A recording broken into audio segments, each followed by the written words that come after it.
আসসালামু আলাইকুম দর্শক, সবাইকে আমন্ত্রণ জানাচ্ছি বাংলাবি লাইভে। বাংলাবি লাইভে এখন যারাই যুক্ত আছেন সবাইকে জানাচ্ছি সাদর আমন্ত্রণ। আপনাদের সাথে আমি আছি নাজাত আহমদ প্রদেশ, আমার সাথে ক্যামেরায় আছেন আহমেদ রুবেল।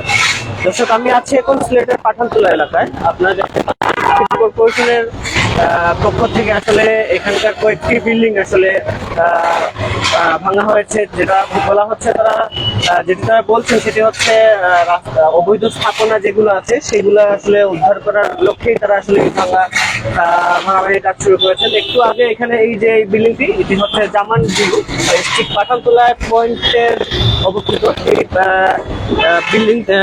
বিল্ডিং এর সামনের অংশটি আসলে ভাঙা হয়েছে। এখন আসলে সেই ভাঙা অংশগুলো পরিষ্কার করা হচ্ছে। আমার ঠিক এই বিল্ডিং এর ঠিক অপোজিট পাশে বৈরাতি কমিউনিটি সেন্টারের যে অংশটি, সেই অংশটি আসলে এখন ভাঙার কাজ চলছে। আপনারা দেখার চেষ্টা, সিটি কর্পোরেশন যেটি বলছে সেটি হচ্ছে অবৈধ যে স্থাপনা আছে রাস্তার পাশে সেগুলো আসলে ভাঙার কাজ ক্রমাগত চলবে। সেটি আস্তে আস্তে যেগুলো যেই স্থাপনাগুলো আছে সেগুলো ক্রমান্বয়ে ভাঙা হবে। তারই পরিপ্রেক্ষিতে আজকে আসলে পাঠানতোলা পয়েন্টে যে জামান ভিউ বিল্ডিংটি আছে সেই বিল্ডিংটির সামনের অংশ ভাঙা হয়েছে রাস্তা সম্প্রসারণের কাজে এবং ড্রেনের সম্প্রসারণের কাজে। পরিপ্রেক্ষিতে ধীরে ধীরে সকল যে অবৈধ স্থাপনাগুলো আছে সেগুলো ভাঙা হবে। আমরা দেখানোর চেষ্টা করছি সেই যে অপোজিট পাশে যে বৈরাতি কমিউনিটি সেন্টার আছে, সেই কমিউনিটি সামনের অংশ আসলে ভাঙা হচ্ছে এক্সিভেটর দিয়ে। সেগুলো দেখানোর চেষ্টা করছি। আমরা কথা বলার চেষ্টা করবো একজন সিটি কর্পোরেশন কর্মকর্তার সাথে, জানার চেষ্টা করবো আসলে ওনাদের যে কার্যক্রম আছে সেই কার্যক্রমের অংশগুলো।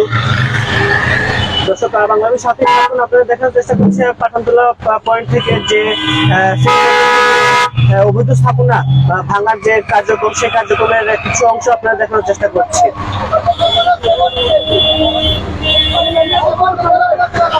দর্শক, আমাদের সাথে আছেন একজন সিটি কর্পোরেশনের কর্মকর্তা। আমরা জানার চেষ্টা করবো ওনার সাথে আসলে সার্বিক বিষয়গুলা জানার চেষ্টা করবো, আসলে কি ধরনের স্থাপনা ওনারা আসলে ভাঙছেন এবং কিভাবে ভাঙছেন।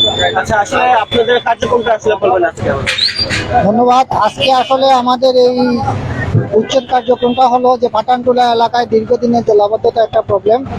এই প্রবলেমটা সমাধানের জন্যই আজকে মেয়র মহোদয় সকালে বৃষ্টি হয়, এই বৃষ্টিপাতের পরই এই উদ্যোগ গ্রহণ করেন। কারণ এই যে অবৈধ ভবনগুলা এরা দীর্ঘদিন যাবৎ এই আমাদের সরকারি জায়গাতে ভবন নির্মাণ করেছে এবং এই ভবনগুলা থাকার কারণে আমরা পরিকল্পিতভাবে ড্রেনও নির্মাণ করতে পারছি না এবং যার কারণে এই ভোগান্তি হচ্ছে এই জনসাধারণের। এই ভোগান্তি নিরসনের জন্য মাননীয় মেয়র মহোদয় আজকে এই উদ্যোগ গ্রহণ করেছেন।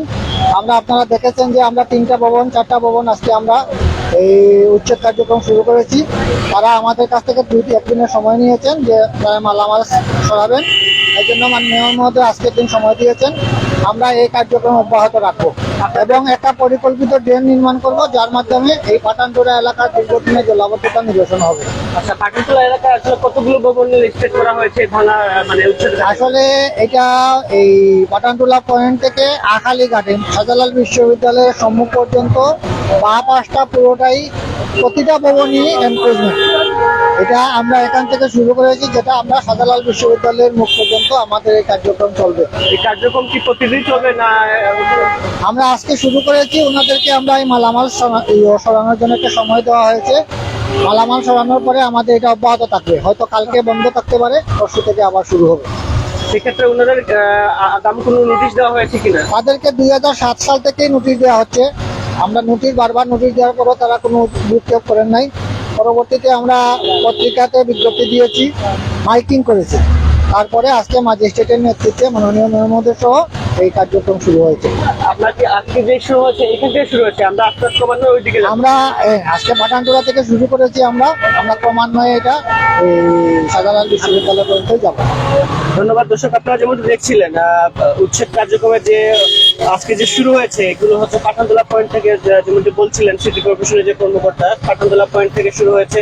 ক্রমান্বয়ে এটি আসলে আখালিয়া হয়ে শাহজালাল বিশ্ববিদ্যালয়ের যতগুলো রাস্তার পাশে যতগুলো অবৈধ স্থাপনা আছে সবগুলো আসলে উচ্ছেদ কার্যক্রম করবে সিটি কর্পোরেশন। দর্শক, বাংলা লাইভে এখন এখানে শেষ করছি। আপনারা দেখার চেষ্টা করছিলাম যে সিটি কর্পোরেশনের পক্ষ থেকে যে উচ্ছেদ কার্যক্রমের যে চিত্র, সেগুলো দেখার চেষ্টা করছিলাম। বাংলা লাইভ এখানে শেষ করছি, আগামীতে আবার দেখা হবে। ততক্ষণ সবাই ভালো থাকুন, সুস্থ থাকুন, বাংলা বিষয়ে থাকুন।